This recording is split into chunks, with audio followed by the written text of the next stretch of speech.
Well, welcome to the recording for Section B of the Political Discourse or the Civic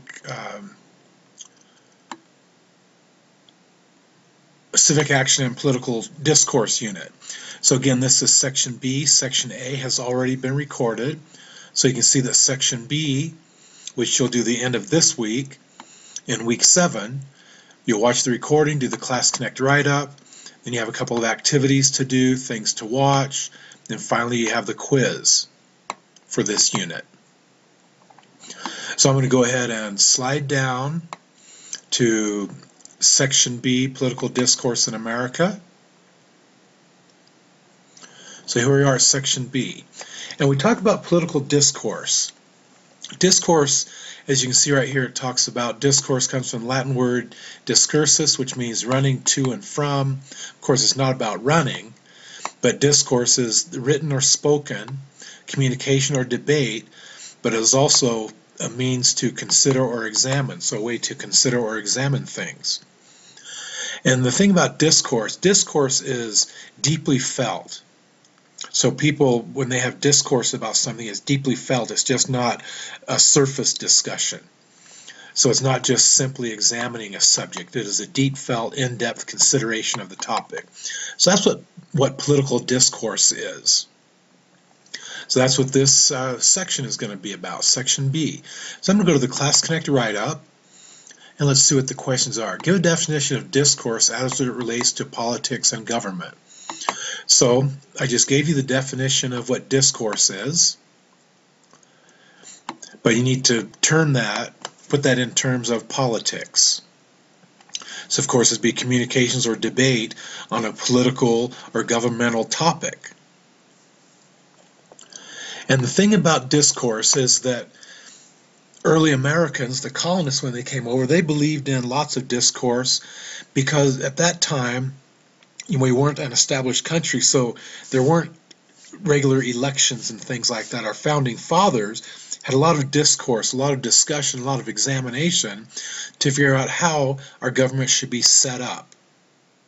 So that's really how discourse was used early on to create the action for our country to be developed. So you can see down here that starts talking about modern Americans, where they were engaged in civil action and political discourse in the early days, and now of course we're involved in it in different ways because of technology and things like that.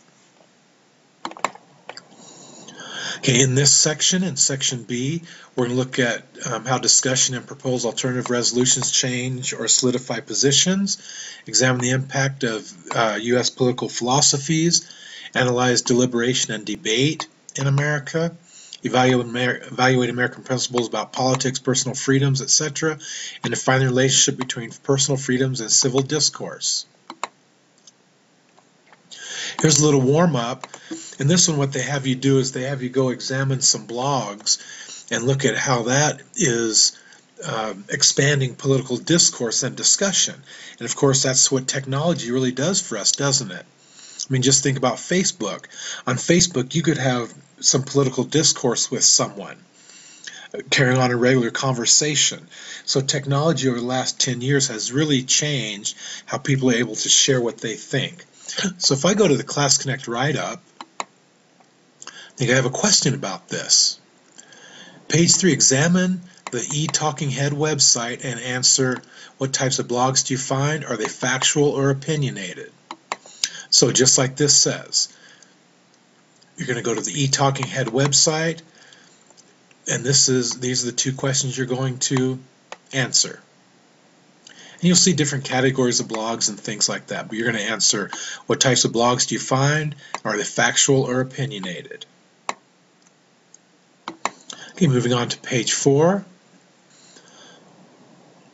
So page 4 starts talking a little bit more about political discourse. So, of course, discussion of politics and examining politics. So it's just a little bit or different than just general discourse where you're talking to somebody about, a different type of a topic. But the thing about discourse, you can see that Jefferson believed that discourse is important in a free society. because differences, people sharing differences, could lead to inquiry, and inquiry could lead to truth. So our founding fathers were really open to people being open about the way they felt. And of course, in that day, they didn't have telephones or blogs or Facebook or anything. So they did public speeches, they handed out pamphlets, they printed newspapers. You can see over here they printed lots of politicians and writers printed their own books. Thomas Paine's Common Sense, his essay Common Sense, was really an important piece that talked about his feelings about where America was headed and things like that. So, of course, nowadays with modern technology, you can see down here with modern technology and the First Amendment rights, we can do so much more when we're talking about different topics that concern all of us and discourse. So if I go back to the Class Connect write-up, it says, what are some of the current topics popular in political discourse? If we go back to that page, right here it says, back in the day, colonial America, that was the big issue, right? Are we going to be, what kind of country are we going to be? But now, modern issues, poverty, crime, drug abuse, economic health, and racism, those are some of the big topics that are open to discourse these days, and you hear politicians talking about them all the time. You hear radio personalities discussing those types of things. So that answers, down here, this answers that question that we just looked at.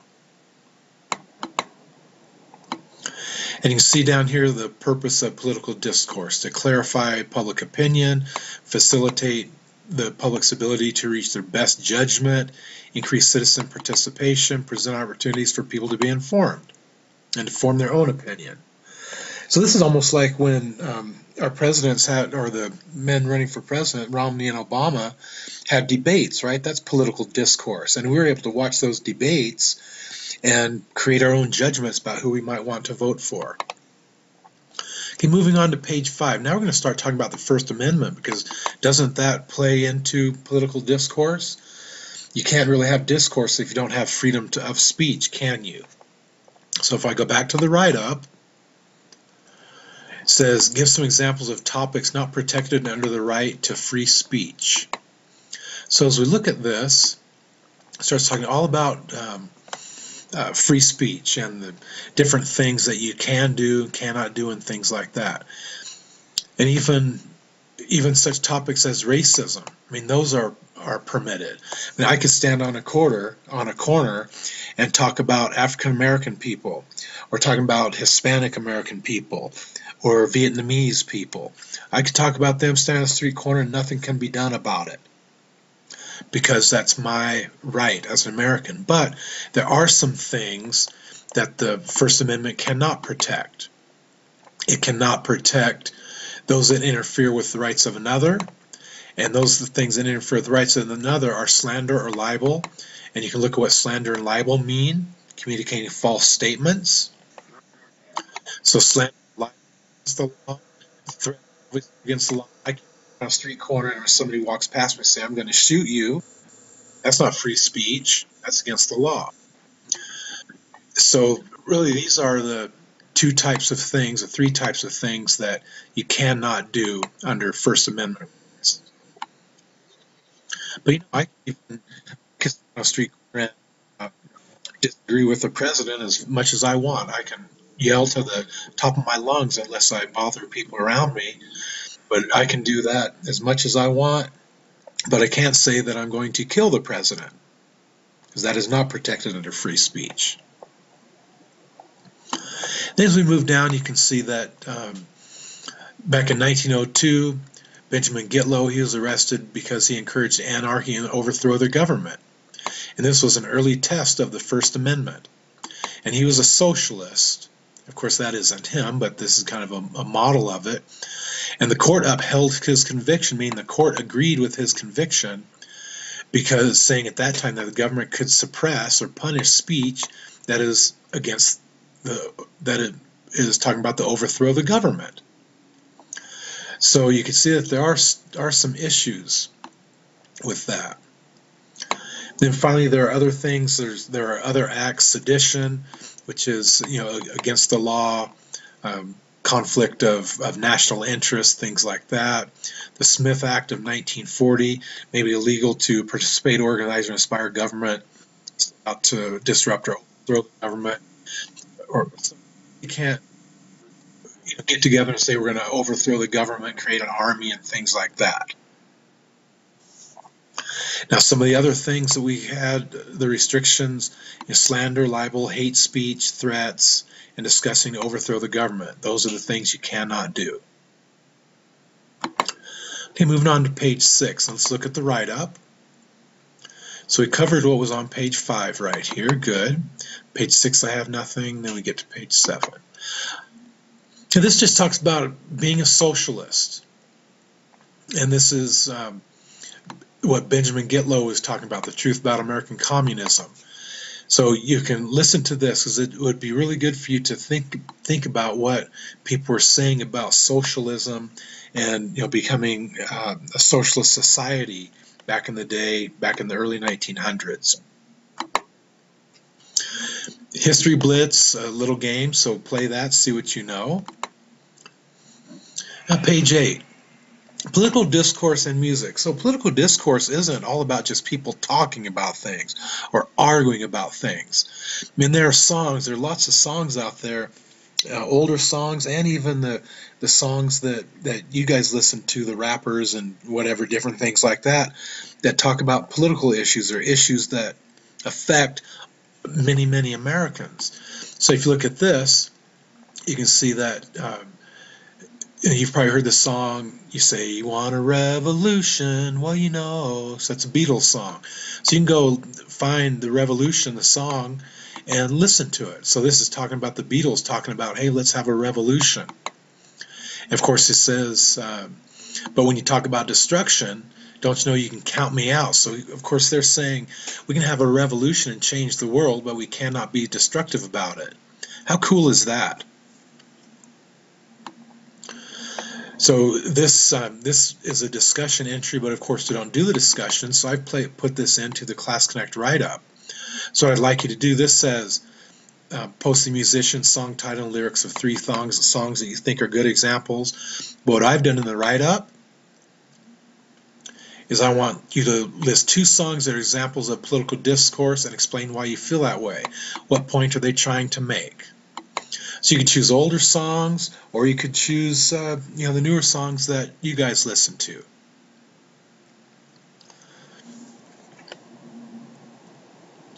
You can see some of the people, Bob Marley, Bob Dylan, the Beatles.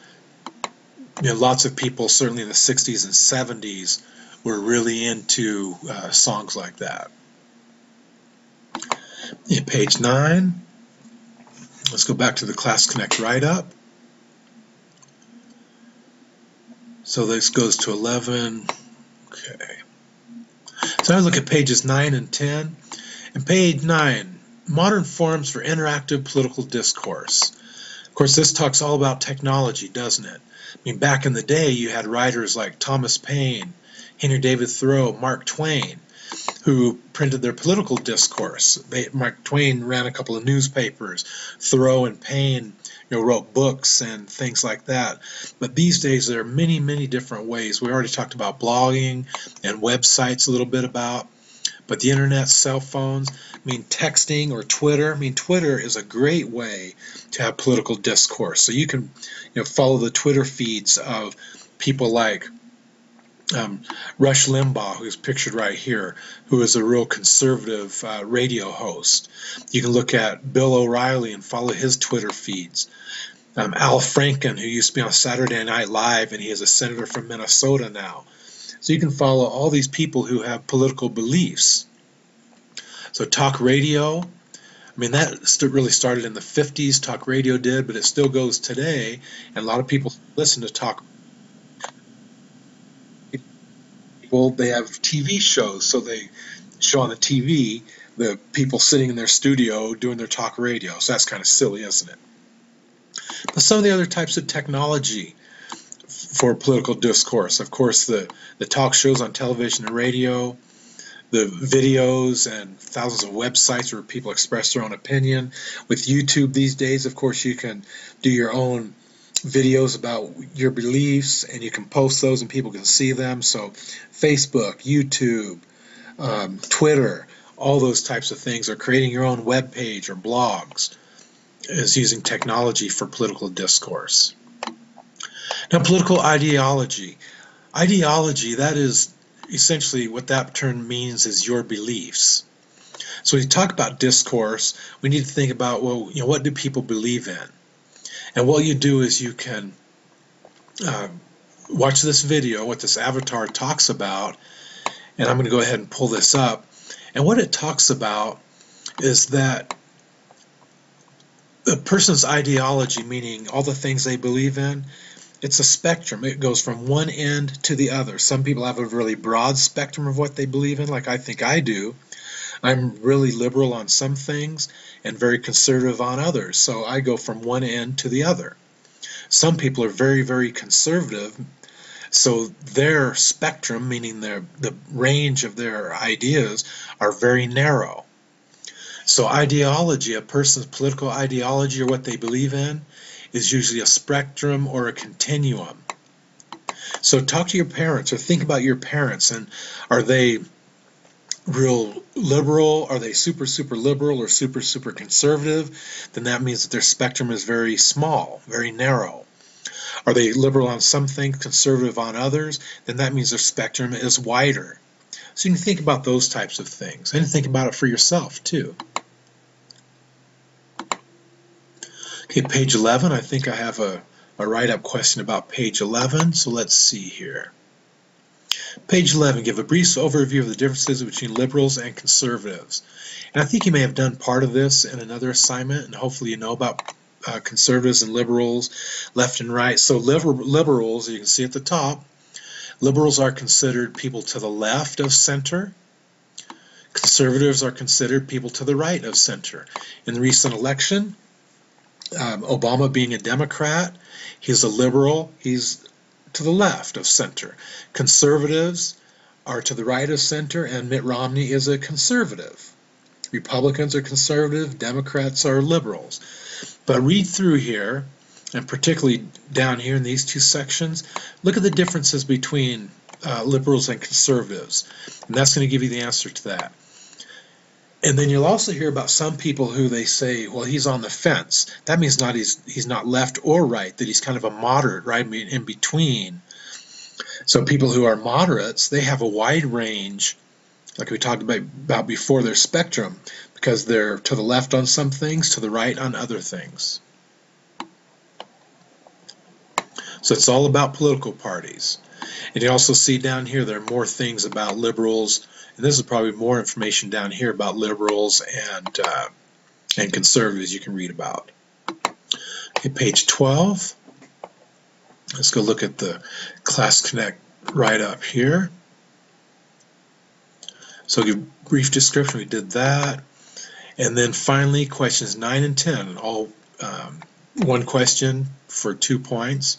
Research political blogs and find one and provide the web address of the blog and give a brief description of the blog's topic. So that's what you'll do on page 15. So if we go to page 15, this talks about, actually it doesn't get there yet. Page 12 starts talking about blogosphere, meaning out, blogs. 112 million blogs, 175,000 new blogs every day. Many of them are political. You can find blogs, newspapers, magazines, TV stations, radio stations, etc.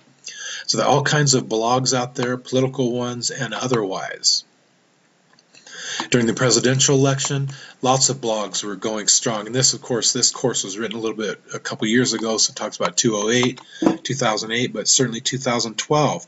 Blogs were being used more and more. So you can read down here more about bloggers, and certainly in 2012, there are lots of blogs in politics, but certainly we have more, like the Twitter feeds are more important, and those types of things. Rather than blogs.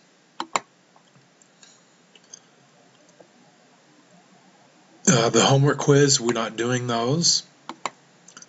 And page 15 is a discussion about political blogs, and of course what I took was the idea from this and I put it into that Class Connect write-up question. So again, what you're supposed to do is go find one blog. We'll go back to the question. Go find one political blog, provide the web address of it, and give a description of the blog's topic. It's pretty basic. But this gives a little bit of information about political blogs. But you're going to go online, probably through Google, and find it.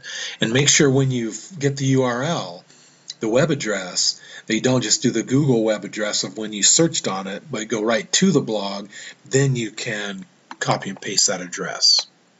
Okay, flashcard activity to see what you've learned. You've done those before, I hope. And then finally, the quiz, Political Discourse in America. And there's the quiz preview over here and the quiz right there. So there you go. That's all for Section C. Gone through the Class Connect write-up, gone through the lesson for you. So I look forward to your work coming in. And remember, we have this week Sections A and B over here. Next week is Section C and D. And I'll try to get those done this week. So if you want to move ahead a little more quickly, you can. And last thing before I go, if you're behind in class, and you don't think you're going to be able to do all the work, do the stuff that counts the most, the 50-point assignments, so you can at least pass. And in order to pass, you need 595 points out of 1,000. Okay, thanks everybody. Bye.